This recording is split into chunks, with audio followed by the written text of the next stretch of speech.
Breaking news అయితే చూస్తున్నాం. CM Revanth రెడ్డికి కేంద్ర మంత్రి కిషన్ రెడ్డి సవాల్ విసిరారు. తెలంగాణ అభివృద్ధిని ఏ విషయంలో అడ్డుకున్నానో చెప్పాలని కిషన్ రెడ్డి ఛాలెంజ్ చేశారు.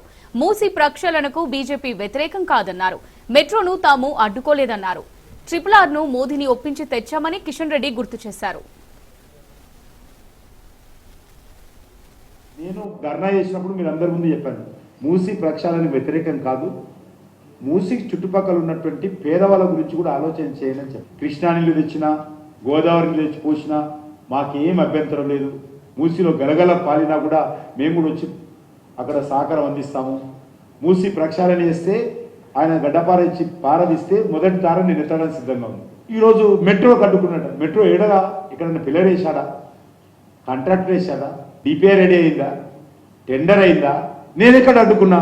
ఆయన ఈ మెట్రో కట్టడం కోసం నిధులు ఎక్కడి నుంచి తెస్తున్నాడు చెప్పాడా? ఎవరైనా లోన్ ఇస్తున్నారా? అదేది చెప్పకుండా కిషన్ రెడ్డి అడ్డుకుంటున్న మెట్రోకు ప్రధానమంత్రి మేము అడ్డుకునే అధికారం మాకెక్కడ ఉంది? నువ్వు చేసుకో, మేమేం అడ్డుకో. అన్ని జిల్లాలకు ఎక్కిస్తున్నా ఆయన అట్లే ఇస్తాడు. ఈరోజు ఎక్కడా లేని విధంగా రీజనల్ రింగ్ రోడ్ శాంక్షన్ చేయించిన ఆయన ముఖ్యమంత్రి కూడా లేడు. ఆయన అడగడు ఆయన తెలియదు కూడా. రీజనల్ రింగ్ రోడ్డు ఏ రాష్ట్రంలో లేని విధంగా తెలంగాణ రాష్ట్రం తెచ్చాం ప్రధానమంత్రి గారు ఒప్పించి. ఎవరు చేయాలి? ఎవరు హోంమంత్రి? ఇక్కడ ఎవరు ముఖ్యమంత్రి? మేము పదే పదే చెప్తున్నాం, మీ చేత కాదు సిబిఐకి ఇవ్వండి అని. మేము హైకోర్టుకి వెళ్ళి కేసు వేసాం, పార్టీ తరఫున వేసాం. బీజేపీ తరఫున రాష్ట్ర హైకోర్టులో ఫోన్ ట్యాపింగ్ కేసులో సిబిఐకి ఇవ్వాలని అడిగాము. ఆయన ఇవ్వమని చెప్పి ఆయన దర్యాప్తు చేస్తున్నారు. హోమ్ మినిస్టర్ ఆయన, స్పెషల్ సెట్ పెట్టింది ఆయన, దర్యాప్తు చేయాల్సింది ఆయన. మేము అడ్డుకుంటున్నాము, మేమేం చేయలేకపోతున్నాం.